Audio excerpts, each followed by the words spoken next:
જય શ્રી કૃષ્ણ, જય દ્વારકાધીશ. કેમ છો બધા મજામાં? હાલો જો આજે આપણે કેરીનો રસ બનાવવાનો છે.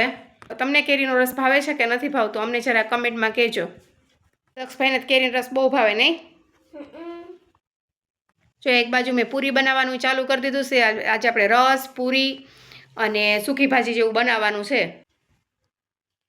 જો આ પૂરી બનાવી નાખી છે મેં. હાલો તો કેરીનો રસ બનાવી નાખીએ આપણે. મિક્સચર ને એ બધું લઈ લઉં. આ કેરી બપોરે સુધાઈ લીધી ને તો પહેલા મેં રસોડું થોડુંક સાફ કરી નાખીએ, પછી મિક્સચર લઈ લઉં અને કેરીનો રસ આપણે બનાવી નાખીએ. આપણે મિક્સચર લઈ લીધું છે ને હવે કેરી રહી ને એ આપણે મિક્સચરમાં નાખી દઈએ. થોડું પાણી નાખીશું અને આમાંથી અડધો કપ જ આપણે ખાંડ નાખવી, જાજી ખાંડ નાખવી નથી. આપણે મિક્સચર ચાલુ કરી દઈએ. આપણે રસ બની ગયો છે. મિક્સચરમાં મેં પાણી નાખ્યું નથી.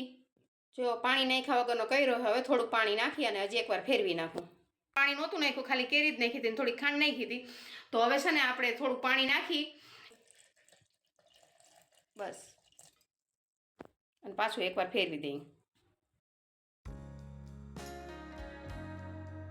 જો આપણો સરસ રસ થઈ ગયો છે. આપણે એને કાઢી લઈએ. અમે બહુ આછો રસ નથી કરતા. હા જો આપણો રસ તૈયાર થઈ ગયો છે. છોકરાઓને ઘાટો રસ ભાવે ને થોડો ઘાટો રસ રાખ્યો છે. જો આપણે ઘાટો રસ થઈ ગયો તૈયાર. ને આપણે હજી એટલી કેરી પડી છે. રસ બનાવ્યો તો આપણે દૂધનો ઉપયોગ કરવો નથી. મારે દૂધ નાખવું નથી. હું ખાલી પાણીમાં જ રસ બનાવી. થોડું પાણી નાખ્યું, ઠંડો શીશો ભરી દીધો હતો. આ એ ફ્રીજમાં રાખી દીધો હતો. છોકરાઓને દૂધવાળું ભાવતો નથી ને તો મેં તો આજ તો સાદો જ બનાવો છો આપણે કેરીનો રસ.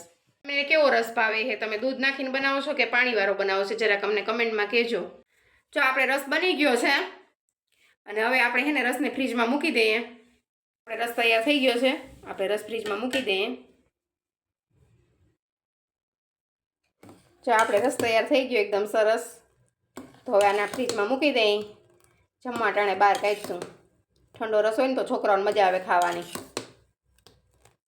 પૂરી છે ને વણવાની બાકી છે ને અડધી મેં વણી નાખી. તો મેં તો પહેલાં રસ બનાવી નાખું, રસ ફ્રીજમાં રાખી દો ને તો ઠંડો થઈ જાય અને પછી મેં તો પૂરીઓ બનાવું. તો અડધી પૂરી બાકી છે ને એ આપણે પૂરીઓ બનાવી નાખીએ. હાલો તો જો અડધી પૂરી થઈ હતી મારે અને અડધી પૂરી બાકી છે તો બનાવી નાખીએ હવે બાકીની પૂરી. અને પછી છે ને કાં બટેકાનું શાક બનાવીએ ને કાં પછી સૂકી ભાજી બનાવીએ. છોકરા જે કે એ બનાવી નાખીએ. હાલો પૂરીઓ બનાવી નાખીએ.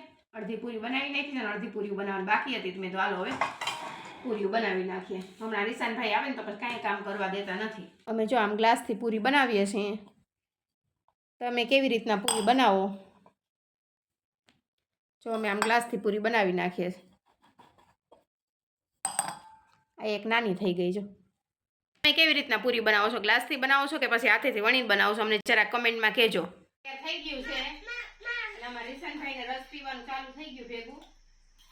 જો આપણે આ બટેકાનું શાક બનાવ્યું છે, થોડુંક રસાવાળું. હા એક મિનિટ. રસ બની ગયો, આ પૂરી તૈયાર થઈ ગઈ, આ શાક આપણું બની ગયું. તો હાલો જમવા. અમારા રિશાનભાઈ જો રસ પીવા માંડ્યા છે.